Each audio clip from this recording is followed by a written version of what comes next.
ఉపాధి హామీ చట్టం పైన చట్టాన్ని జన్జీ రామ్జీగా చేసిరు. దాన్ని దేశవ్యాప్తంగా జన్జీ రామ్జీ చేసిరు. మహాత్మా గాంధీ పేరు మారుస్తారా అట్లా అంటారు. మహాత్మా గాంధీ పేరు అనేకమైనటువంటి ప్రాజెక్టులకు ఉంది, ఏం ఇబ్బంది లేదు. ఇదే రేవంత్ రెడ్డి గారు పొట్టి శ్రీరాములు పేరు తీసేసి సురవరం ప్రతాప్ రెడ్డి అని పేరు పెట్టిండు తెలుగు యూనివర్సిటీకి. ఈయన మార్చిన పేర్లు అట్లుండగా ఆయన పేరు మార్చు న్యాయమా అని అడుగుతా ఉన్నాడు. నరేంద్ర మోడీ గారు ఏం తక్కువ, ఆయన ఇప్పటికి 30 పేర్లు మార్చిండు పథకాలే. ఈ పేర్ల మార్పుతో వచ్చేది లేదు, సచ్చేది లేదు. ఈ పేర్ల మార్పుతో ఎవరికి ఏం ఫాయిదా లేదు, ఏ కారణమైన ఆందోళన కూడా లేదు. ఇప్పుడు ఉపాధి హామీ చట్టం ఇలా బాధ ఏంది, నిన్న సభలో జరిగిన దానికి గాంధీ పేరు చట్టం, గాంధీ చట్టం అని పెడదాము. గాంధీ, ఇది కరువు పని, ఇది రామ్జీ చట్టం.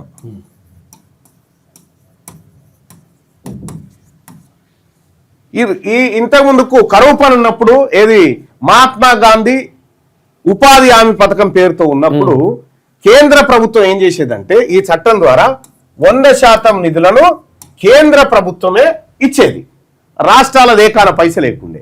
ఇప్పుడు నరేంద్ర మోడీ గారు వచ్చి ఏం చేసాడు, గాంధీ చట్టం తీసేసి రామ్జీ చట్టం పెట్టి ఇందులో మేము 60% వేస్తాం, 100కి 40% రాష్ట్రాలు కట్టుకోవాలని చెప్పాడు. 60% కేంద్రం, 40% ఏమో రాష్ట్రం. ఈ రేషియోలో చేసుకోవాలి. మేము ప్రతి ఏడాది బడ్జెట్ ఇస్తాం. ఇగో తెలంగాణకు 50 కోట్లు ఇచ్చినామంటే 50 కోట్ల మందమే పని చేయాలి, ఇంకా చేయనికి లేదు. ఈ చట్టంలోనేమో పని ఎప్పుడైతే అప్పుడు పని చూపించాలి ప్రభుత్వం. 100 రోజులు అవకాశం ఇవ్వాలి. ఇదేమో 100 రోజుల పని, ఇదేమో 125 రోజులు. 125 పైసలు లేకపోతే 125 నెత్తి కాదు కత్తి కాదు. మళ్ళా ఇప్పుడు ఏం చేసినాడు, 100 రోజుల పైసలు ఇవ్వాల్సిన ఆయన ఇప్పుడు 75 రోజులకు పైసలు ఇస్తా ఉండు, మిగతా 50 రోజుల పైసలు ప్రభుత్వాన్ని కట్టుకోమంటుంది చెప్తా ఉండు. మరి అంతటుందా ఇట్లా అంటే కాదు. త్రిపుర, అగర్తల, మేఘాలయ, అస్సాము, ఆ ఈశాన్య రాష్ట్రాలు ఏవైతే ఉన్నాయో 7 రాష్ట్రాలు, ఆ ఈశాన్య రాష్ట్రాలతో పాటు ఇంకోటి ఉందిగా జార్ఖండ్ పైన ఉత్తరాఖండ్, ఈ ప్రాంతాలలోనేమో 90% నిధులు ఏమో వీళ్ళు ఇస్తారు కేంద్రము, 10% వాళ్ళు పెట్టుకోవాలి. ఇక యూనియన్ టెరిటరీస్ ఉన్నాయి, చండీగఢ్, పాండిచ్చేరి, దామన్, ఇటువంటివి ఉన్నాయి కదా. ఒక ఢిల్లీ కాదు, మిగతా 6 కేంద్ర పాలిత ప్రాంతాలలో 100% కేంద్రం పెడుతుంది. ఈ డివైడ్ అండ్ రూల్ ఏందో తెలియదు. ఇక మిగతా రాష్ట్రాలన్నీ 60% వీళ్ళు పెట్టాలి, 40% వాళ్ళు పెట్టాలి. ఇంకా దరిద్రానికి ఏంటంటే తెలంగాణ ప్రభుత్వం ఆ చట్టానికి ఉన్న తేడా, ఈ చట్టానికి ఉన్న తేడా ఇదని చెప్పి 2005లో ఈ చట్టం వచ్చింది, 2006 నుంచి ఇంప్లిమెంట్ అయింది. 2006 నుంచి 2025 వరకు ఈ చట్టం ఎట్లా అమలైంది అనేది లెక్కలేసుకొచ్చారు. సిగ్గుచేటు ఏంటంటే ఇంకా గ్రామీణ ప్రాంతాల్లో పేదవాళ్ళు పేదరికం నుంచి బయటపడకపోగా ఇంకా అందులోనే మగ్గుతా ఉన్నారని ఆ డాటా చెప్తా ఉంది.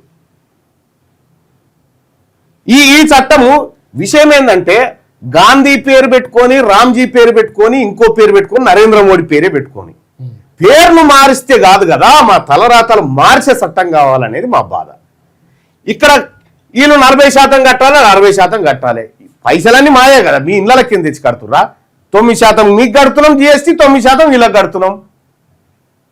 పైసలు మేమే కడతా ఉన్నాం వాళ్ళకు వీళ్ళకు. ఎవడిచ్చినా మాకే ఇబ్బంది లేదు, 125 మంచిదేమేం కాదంటలేం. కానీ ఇంకా ఏం తేకాసు పెట్టిండంటే ఈయన అప్పుడేమో 365 రోజులు 365 డేస్లో ఎప్పుడైనా పని తీసుకోవచ్చు. 365 రోజులలో ఎప్పుడైనా 100 రోజులు, ఎప్పుడైనా 100 రోజుల పని తీసుకోవచ్చు అన్నట్టు.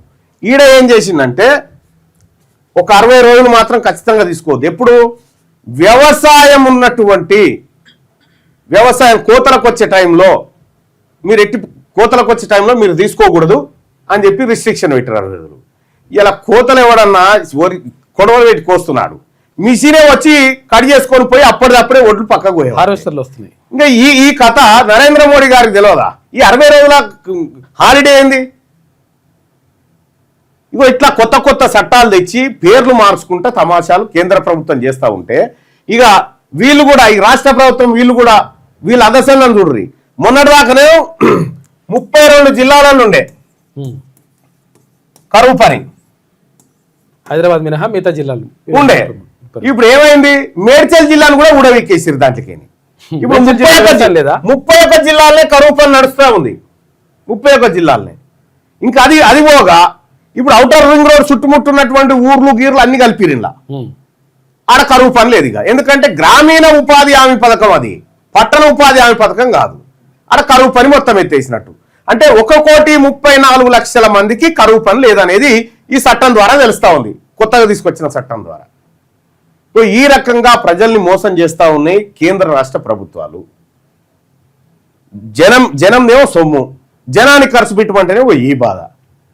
అందుకోసమే తెలంగాణ ప్రజలారా, మనమందరం కూడా ఒకటే, ఈ ప్రభుత్వాలు మనకు మంచి చేయడానికి లేవు. నిన్న అసెంబ్లీలో జరిగినటువంటి చర్చ ఎవడు అడగలేదు, ఎవడు కోరలేదు దీని మీద మాట్లాడమని. ఈయన పవర్ పాయింట్ ప్రజెంటేషన్ ఇస్తాడు, ఈయన సూపర్ చేసిన అంటాడు, వీళ్ళే కొట్టుకుంటా ఉన్నారు. మీకు దమ్ము ఉంటే ఇదే నీళ్ళ మీద మాలాంటోనికి అవకాశం ఇచ్చి మాట్లాడమని మైక్ ఇస్తే మేము మాట్లాడతాం. నేనేమో ఆ మండల్లా, వీళ్ళేమో అసెంబ్లీలా. ఇక వీళ్ళు ఆడిందే ఆట, పాడిందే పాట. అవతలనికేమో ఇదివరకు ఏరుకొని బుక్కొని పోయిండు, అవతల పడ్డాడు.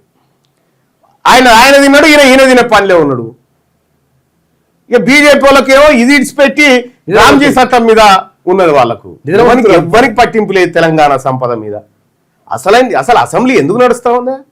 రాజశేఖర రెడ్డి గారు ఉన్నప్పుడు 40-45 రోజులు నడిచేది అసెంబ్లీ. 40-45 రోజులు ఎంత వరికంకులు ఎత్తుకొచ్చేది, మొక్కజొన్న పొట్లు ఎత్తుకొచ్చేది, ఆడ ఓసేది, నిరసనలు, గందరగోళాలు, ప్రజా సమస్యలు చర్చకు వచ్చేది. ఈడ ఏం పాడైంది? ఏం లేదు, ఇది ఒట్టిదే. ఎందుకు పెడతా ఉన్నారు ఈ అసెంబ్లీ? ఖచ్చితంగా పెట్టాలి కాబట్టి పెట్టి తూతూ మంత్రం అనిపిస్తా ఉన్నారు. అలా బిల్లులు పాస్ చేసుకొని పోతా ఉన్నారు.